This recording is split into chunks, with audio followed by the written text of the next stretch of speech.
రంగయ్య అపారావుపేట శ్రీ కోదండరామస్వామి దేవాలయంలో అయోధ్య స్వర్ణ బాలరాముని దివ్యదర్శనం. బాపులమాడు మండలం రంగయ్య అపారావుపేట గ్రామంలో వెలిసిన శ్రీ కోదండరామస్వామి దేవాలయం భక్తుల జయజయధ్వానాలతో ఆధ్యాత్మిక వైభవాన్ని సంతరించుకుంది. అయోధ్యలో నిర్మాణంలో ఉన్న శ్రీ కళ్యాణరాముని దేవాలయం వ్యవస్థాపకులు చల్లా శ్రీనివాస శర్మగారు స్వర్ణదాలరాముని దివ్య విగ్రహం పవిత్ర పాదుకలు, ధనస్సు, బాణాలను తీసుకువచ్చి భక్తులకు దివ్యదర్శన భాగ్యాన్ని కల్పించారు. ఈ సందర్భంగా మహిళా భక్తులు, గ్రామస్తులు పెద్ద సంఖ్యలో పాల్గొని స్వర్ణబాలరాముని దివ్యమంగళ విగ్రహాన్ని భక్తిశ్రద్ధలతో దర్శించుకుని శ్రీరామనామస్మరణతో భక్తిపరవశంలో మునిగిపోయారు. ఆలయ అర్చకులు పల్లావగ్నిలో ఉదయకిరణ్ శర్మగారు వీధఘోషల మధ్య స్వామివారికి విశేష అర్చన, నీరాజనం, మంత్రపుష్పం సమర్పించి భక్తులకు తీర్థప్రసాదాలను అందజేశారు. ఈ సందర్భంగా చల్లా శ్రీనివాస శర్మగారు మాట్లాడుతూ, అయోధ్య శ్రీరామాలయ నిర్మాణ మహాయజ్ఞానికి తాను భక్తిపూర్వకంగా 5 వెండి ఇటుకలను సమర్పించిన అనంతరం శ్రీరామచంద్రుని అనుగ్రహంతో అయోధ్యలో శ్రీ కళ్యాణరాముని దేవాలయాన్ని నిర్మించే దివ్య భాగ్యం తనకు లభించిందని తెలిపారు. ప్రస్తుతం కళ్యాణరాముని ఆలయంతో పాటు 108 మంది ఋషులు, మహర్షులు, రామభక్తుల స్మారక మందిరాలతో కూడిన విశిష్ట ఆధ్యాత్మిక క్షేత్రాన్ని నిర్మిస్తున్నట్లు వివరించారు. గత 10 సంవత్సరాలుగా అయోధ్యలోనే నివసిస్తూ నిత్య అన్నదాన సేవ నిర్వహిస్తూ భక్తులకు ఉచిత భోజన వసతి కల్పిస్తున్నారు మని తెలిపారు. ఈ పుణ్య కార్యక్రమానికి ఆలయ పర్యవేక్షకులు శ్రీ పరుచూరి రామకృష్ణగారు సమన్వయ బాధ్యతలు నిర్వహించి కార్యక్రమం సాఫీగా సాగేలా విశేష కృషి చేశారు. శ్రీరాముని దర్శనం భక్తికి బలం, శ్రీరామ నామస్మరణ మానవ జీవితానికి మంగళం. ఇలాంటి ఆధ్యాత్మిక వీడియోల కోసం సనాతన ధర్మవాణి ఛానల్ను సబ్స్క్రైబ్ చేసి ధర్మ సందేశాలను అందరికీ చేరవేయండి.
देवता कोदंडरामस्वामी देवता आलय सन्नद्धोत्पन्न वर्तमान व्यावहारिक चांद्रमाणेन प्रभवाद संवत्सराणां मध्ये स्वस्ति श्री पराभव नाम संवत्सरे दक्षिणायने ग्रीष्म ऋतौ आषाढमासे शुक्लपक्षे चतुर्थ्यां तिथौ वासरः वासरस्तु शुभवासरे स्थिरवासरे शुभवासरे शुभनक्षत्रे शुभयोगे शुभकर्णये मंगलविशेषण विशिष्टायां शुभतिथौ परमेश्वरमध्यस्य परमेश्वर प्रीत्यर्थं श्रीमान् गोत्रः अंदरू కూడా నమస్కారం చేసుకొని మీ యొక్క గోత్రనామం మనసులో తలుచుకోండమ్మా. श्रीमान गोत्र भोगनल गोत्रोद्भवः रामकृष्ण नामधेत्य धर्मपत्नी समेतस्य सह कुटुंबानां रेचर्ल गोत्रोद्भवत्य वेंकटरामबाबु नामधेत्य धर्मपत्नी समेतस्य सह कुटुंबानां नागेन्द्र गोत्रोद्भवत्य पुल्लाराव नामधेयः धर्मपत्नी लक्ष्मी नामधेत्य सह कुटुंबानां राव्याक गोत्रोद्भवत्य सत्यनारायण नामधेत्य धर्मपत्नी समेतस्य सह कुटुंबानां जनकनोळ गोत्रोद्भवत्य जयप्रकाश नामधेत्य धर्मपत्नी समेतस्य सह कुटुंबानां अंदरू కూడా మీ యొక్క గోత్రనామాన్ని మనసులో తలుచుకోండమ్మా. శ్రీమాన్ గోత్రః నామధేయః ఇంట్లో మగవారి పేరు నామధేయః ధర్మపత్ని సమేతః ఇంట్లో ఆడవాళ్ళు మీ పేర్లు చెప్పుకోండమ్మా. ధర్మపత్ని సమేతః మీ పిల్లల పేర్లు యజమానస్య కుమారస్య కుమార్త్యాః మనవళ్ళు మనవరాళ్ళు పౌత్రస్య పౌత్రికానాం సర్వేషాం భక్తజనానాం నమస్కారం చేసుకొని చెప్పండి. అస్మాకం ఓం జయ ఓం धीमहि धियो यो नः प्रचोदयात् ఓమాపో జ్యోతిరసోమృతం బ్రహ్మ భూర్భువస్వరం చేసి నమస్కారం చేసుకుని అందరూ కూడా మమ అనుకోండి.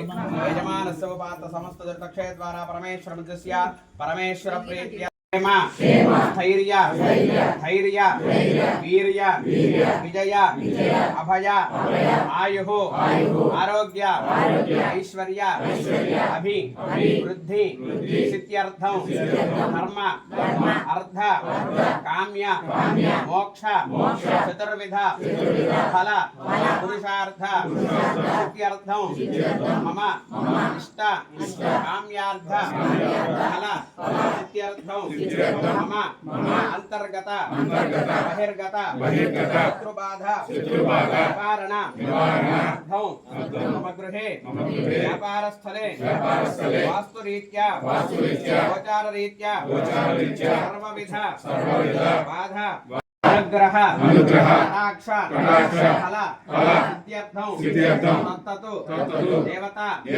ఉద్దిశ్య తత్తతు దేవత ప్రీత్యర్థం అయోధ్య రామాలయ పునః నిర్మాణ సర్వ గ్రామే ఉత్సవ మూర్తినః అనుగ్రహ సిద్ధ్యర్థం.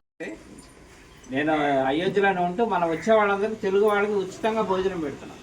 అంటే ముందు లడ్డు పంచేవాళ్ళం 4 సంవత్సరాలు. వచ్చిన వాళ్ళందరూ భోజనం అడుగుతున్నారు, మన భోజనం అక్కడ దొరకదు కదా. అందుకని నా పాదయాత్ర అయిపోగానే భోజనాలు మొదలుపెట్టా. రోజుకి 500-600 మంది వస్తున్నారు. మీరు కూడా ఎవరు వచ్చినా నాకు ఫోన్ చేయొచ్చు, ముందుగా చేస్తే ఎంతమంది వచ్చినా కానీ ఏర్పాటు చేస్తాను భోజనాలు. ఇక నేను 5 వెండిటికి ఇచ్చా శంకుస్థాపన. అప్పటి నుంచి ఇంకా అక్కడే ఉండిపోయి ఇంకా నేను నా భార్య అక్కడే ఏదో సేవ చేద్దామని ఉండిపోయినా. తర్వాత పాదుకలు చేయించి రామేశ్వరం నుంచి అయోధ్య వరకు నడిచి వెళ్ళాను. రాముల వారు నడిచిన దారిలో నడిచి వెళ్ళి స్వామివారికి 2 జతలు సమర్పించాను. ఇది 3వ జత. ఇది నేను కట్టబోయే దేవాలయంలో ప్రతిష్ఠ చేస్తాను. కిలో బంగారం అది. తర్వాత ధనుసు చేయించావు, కిలో బంగారం, 13 కిలోలు వెండితో చేసి ఒక దేవాలయంలో ఇచ్చేసాను.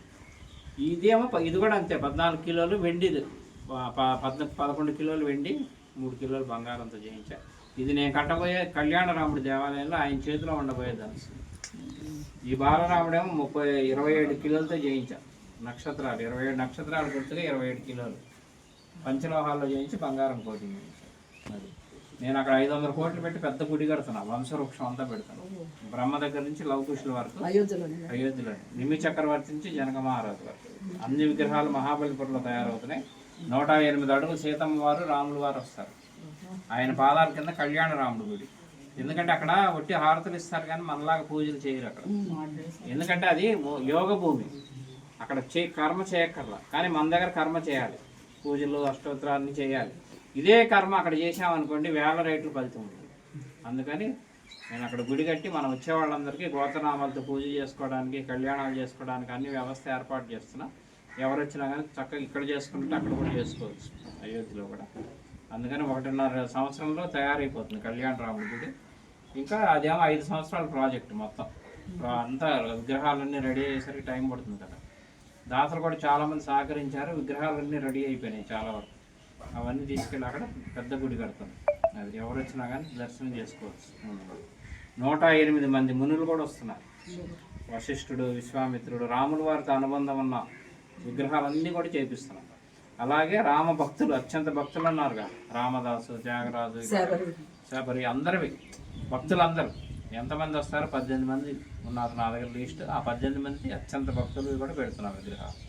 అలా పెట్టేసి అక్కడ పూజ మొదలవడానికి ఒక ముఖ్య కారకుడు ఉన్నాడు. ఒక ఆయన ఐఏఎస్ ఆఫీసర్గా కేకే నాయర్ అని ఒక ఆయన వచ్చి, ఆయన 1936లో పూజ మొదలు పెట్టించాడు దగ్గరుండి. అంతకుముందు ఎవరు చెప్పినా పట్టించుకోవాలి. సెంట్రల్ గవర్నమెంట్ కూడా ఆయన భయపెట్టింది, మొత్తం ఇది చేస్తానని ఏదో పెద్ద బెదిరించింది, చాలామంది బెదిరించారు. అయినా కానీ ఆపల పూజలు. ఆయన రిజైన్ చేసి మరి ఎంపీగా గెలిచి అక్కడ ఇంకా స్ట్రాంగ్ చేశాడు. ఆయన మొదలుపెట్టిన పూజ ఇంతవరకు ఆగల, నిరంతరం సాగుతూ ఉంది. అందుకని ఆ మహానుభావుడిది కూడా 9 అడుగుల విగ్రహం కూడా చేయిస్తున్నారు కేకే నాయర్ అని. అందుకని ఇలాంటి వాళ్ళని మనం స్మరించుకోవాలి. ఎందరో త్యాగఫలం వల్ల ఈరోజు మనకి 500 సంవత్సరాల తర్వాత ఆయన ఇల్లు కట్టుకున్నారు అయోధ్యలో. అందరినీ ఆహ్వానించడానికి